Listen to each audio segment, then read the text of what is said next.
উদ্যোক্তারা কিভাবে সম্পৃক্ত হচ্ছেন যুব উন্নয়নের প্রশিক্ষণ নিয়ে, এবং সেই সাথে সাথে আমাদের যারা সম্মানিত পুরুষ উদ্যোক্তা আছেন ওনারাও তো এগিয়ে যাচ্ছেনই, তার পাশাপাশি আজকে দেখা যাচ্ছে যে নারীদের সম্পৃক্ততাটা বেশি হচ্ছে।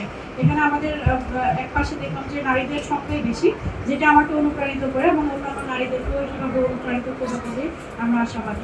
আজকে যুব উন্নয়ন অধিদপ্তর থেকে প্রশিক্ষণ পাচ্ছেন আপনারা প্রাণী সম্পদ বিষয়ে প্রশিক্ষণ পাচ্ছেন, মৎস্য সম্পদ বিষয় এবং কৃষি সম্পদ বিষয়ে আপনারা প্রশিক্ষণ পাচ্ছেন, এবং সেভাবে প্রশিক্ষণ দিয়ে আপনারা স্ব যে ক্ষেত্রগুলো আছে সেই ক্ষেত্রে আপনারা সফলতার সাথে কাজ করে যাচ্ছেন, যেটি আমাদের সমাজের অন্যান্য নারীদের ক্ষেত্রে এবং অন্যান্য পুরুষদের ক্ষেত্রে অনুপ্রেরণা দেয়। আমাদেরকে কোনো প্রশিক্ষণ দিতে কোনো বাধা দিতে হয় না, টাকা দিতে হয় না, কিন্তু আমরা আরও আপনাদেরকে বাধা দিয়ে থাকি। আমরা প্রাতিষ্ঠানিক যখন প্রশিক্ষণ করি ওখানে থেকে আমাদের আবাসিক জায়গা আছে, ওখানে আবাসিক দল ছিল না ব্রাহ্মণবাড়িয়াতে, কিন্তু এখন আজকে 1 বছর ধরে এখানে আবাসিক হয়েছে। ওখানে যে আবাসিক থাকতে গিয়ে যে খরচটা হয় প্রায় মোটামুটি যে বাধাটা দেয় এটাতে শেষ করে যায়। আর আমরা এলাকায় যে 5 দিন থেকে 6 দিন থেকে প্রশিক্ষণ দিই, আমরা আপনাদেরকে আসা যাওয়া বাবদ কিন্তু আপনাদের এলাকায় প্রশিক্ষণ করি। আপনাদের বাড়ি থেকে যে কেন্দ্রে আসবেন সে আসা যাওয়া বাবদ আমরা 100 টাকা করে আপনাদেরকে দিয়ে দিই।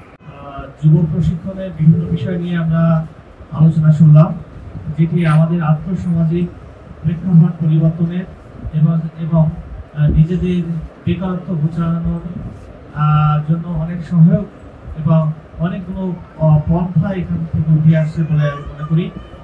আমরা যারা তরুণ তরুণী আছি, আমাদের দেখা যায় যে বাসায় অযথা সময় নষ্ট না করে আমরা যদি যে কোনো উৎপাদনমুখী কর্মে আমরা যদি ব্যস্ত থাকি বা নিজেদেরকে নিয়োজিত করি, আমাদের নিজেদের অবস্থা যেমন পরিবর্তন হবে, পরিবারের আর্থিক অসচ্ছলতা দূরীভূত হবে এবং একই সাথে দেশের অর্থনৈতিক চাকা সচল হবে।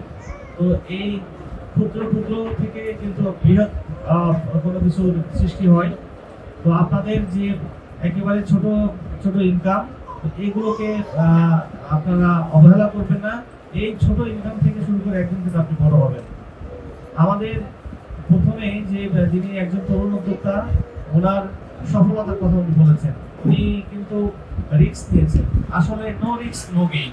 আপনি রিস্ক না নিলে আপনি জীবনে সফলতা অর্জন করতে পারবেন না।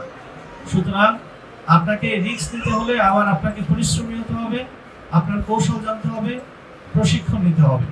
এই তারই ধারাবাহিকতায় আমাদের বাংলাদেশ সরকারের আমাদের যে যুব উন্নয়ন অধিদপ্তর আছে, এখান থেকে কিন্তু আপনাদেরকে পারদর্শী করে গড়ে তোলার জন্য, আপনাদের কর্মে আপনাদের উদ্যোগী করার জন্য ওই কাজটা আপনি যে সেক্টরে আপনি ভালো বোঝেন সেই সেক্টরে আপনাকে সুচারুভাবে দক্ষ এবং বিচক্ষণ করার জন্য কিন্তু এই প্রশিক্ষণগুলো দেওয়া হয়।